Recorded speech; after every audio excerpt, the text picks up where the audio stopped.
Live শুরু হয়ে গেল, আবারও চলে আসলাম আপনাদের মাঝে। এবং আজকে আমাদের লাইভে দেখতেই পাচ্ছেন একটা চান মুখ আছে, একটা নুরানি মুখ আছে, যেই মুখটা দেখেই হচ্ছে মুসলিমদের জানে একদম শান্তি চলে আসে।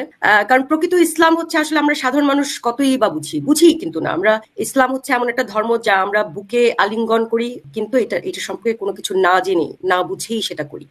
তো এই ইসলামের মানে প্রকৃত যে চিত্র যে জানে তার, সেটা কিন্তু একজন মুফতি হতে পারে, কিংবা ইসলাম সম্পর্কে যারা পড়াশোনা করেছেন তারাই হতে পারে। তো আমাদের সাথে আজকে আছেন মুফতি মাসুদ। আব্দুল্লাহ মুফতি মাসুদকে বাংলাদেশের মানুষরা চেনেন না এমন কম মানুষই আছে, কারণ উনি উনার জীবনে সবচেয়ে বড় একটি কাজ করেছেন, যেটাকে আমি মানে সারা জীবন আমি সেলুট দিব।